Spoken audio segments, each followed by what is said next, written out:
Hello, welcome to Tech in 10 today. We were hoping to give you 10 minutes of on mastering your inbox. So tips for effective email management. Emails come thick and fast throughout the day. So hopefully you get some value out of this. If you've got any questions as we go through the webinar, please use the Q&A button in the top bar. But let's get started. So as I said, they're coming thick and fast. There's generally around 300 billion emails sent worldwide daily, which is a huge amount to be dealing with.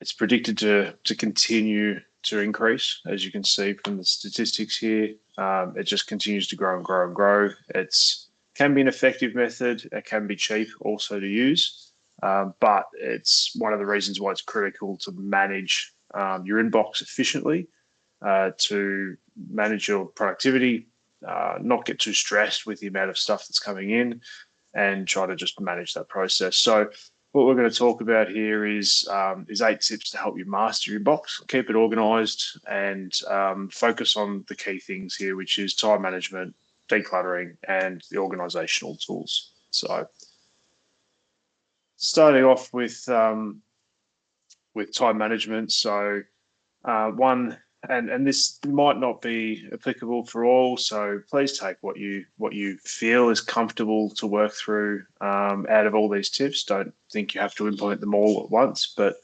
one of the effective things that you can try is to set a specific time for checking emails. Don't have it open throughout all the day. Designate the times, respond to them during periods, and try and minimize the amount of time you're spending looking at emails. So that can make a big difference. Whilst also doing that, potentially allows you to turn off notifications so you're not getting distracted by that little bit that comes through each time you get an email. The second tip we've got around here is the 2-minute rule. So if an email takes less than 2 minutes to read and respond to, handle it immediately and get it out of the way. Having a long list of things that you need to do can also be quite daunting and overwhelming. So that's another good one. If you can get it out of the way quickly, go ahead and do that. The next one is email templates. So you can do a lot with email templates now. If you've got sort of canned responses that you can use, you can create the templates and save them so that you can reuse them. So most platforms will allow you to do that, whether it just be Outlook Web, or potentially even your CRM system. So definitely try to use email templates to speed up that process. And the last one in the time management is limit emails. So you can choose between sending emails or holding quick meetings. Sometimes it can just be better to jump on a call, pick up the phone, schedule a meeting, talk about it. Depends on the urgency and complexity of the message as well. So things that are more drawn out and in depth might be better off communicated either via audio or video call, or in-person meeting if that's possible as well, just to facilitate a resolution or getting that resolved. So sometimes it could be quicker to do that than it is just to send a quick email. Next, we talk about decluttering. So lots of emails are getting sent all the time, and some of them become irrelevant and unnecessary. So if you're not reading things, there's no point in you getting those coming through, even if it is as simple as deleting it. Still time and action that you need to take. So if you can use tools like Unroll.me or Unsub to help you manage your subscriptions. So that can help you stop the flow of emails from coming into your system. The other one, which I touched on before, was turning off email notifications. So this will help you minimize distractions, and this is something I've been doing for over a year now. Emails I liken more to the old-fashioned snail mail, and if it's urgent, it's generally not going to be an email. Somebody's going to pick up the phone and call because they want a response straight away. So turning off your email notifications can help you focus on what you're working on, and then just checking at scheduled times to make sure that you're catching everything that you need to. Next, we're going to jump into organizational tools. We have a quick video here that we're just going to look at for rules and labels and categories. So this video is just sort of demonstrating how you can use categories to organize things. A lot of people are quite visual people, and seeing labels and colors can help you identify what might be a priority to work on at a period of time. And being able to batch work together is really powerful to get things moving very quickly. So if you can do all your legal work in one hit and you're in that mindset to be able to get it done, categorizing the messages can be really helpful to help do that. So you can also do some things around labeling and sorting emails automatically and putting them into different folders based on rules, the sender, the subject, keywords, and other features like that. So definitely try to use some of those tools that are built in and to try and manage that inbox. So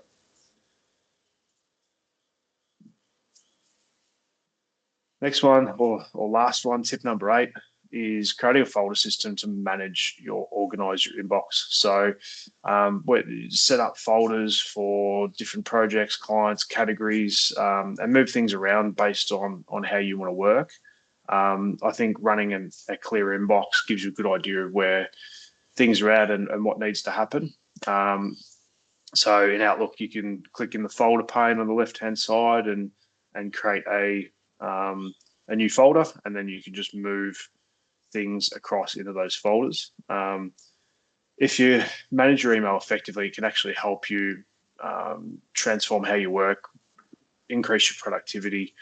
If you have an email that comes in and it really should be in your CRM or your ticketing system or wherever it really should be, getting it in there as quickly as possible so that it's visible in that format is critical. That will help you maintain a steady flow of work and get organized. So then you know that what you've got in your inbox is things that still need to be actioned, and then you can use some of the other tips to help you do those. So hopefully those 8 tips have been helpful. If you have any questions, I'm just going to check the Q&A quickly now and see what we might have in here.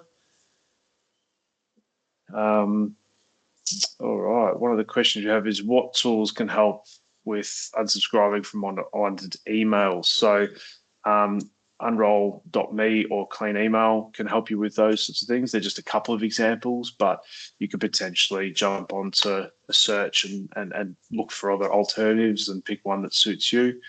The other thing you can do is you should be able to find an unsubscribe link in the emails from automated systems that will allow you to unsubscribe easily, because if people don't put those in the emails, then it will make it harder for them to get delivered in the future from them. So look for those as well and unsubscribe to things you're no longer using. Another one we've got here is what steps should be taken so that important emails aren't consistently missed. It's important to highlight things that are important with labels, moving to certain areas that you know are priorities, or using filters. You either need to regularly check those, or potentially you go the other way and you don't put the urgent stuff in there. The urgent stuff sits in the inbox, and the less urgent stuff gets moved elsewhere to minimize what you need to look at. So for me, what I do is I have a bunch of things that move to a folder that I call review, and I go through that once a week, maybe on average, and it's only specific things. And I've created rules for those as I've gone, and it's made a huge difference. But it means that I don't have to think about the rules for urgent stuff. That should just drop into the inbox. And if I find one that isn't urgent, then I can create a rule for it very easily by right-clicking on it and following through the steps to create that. So it's definitely made a huge impact. So what strategies can help reduce email overload in a team environment?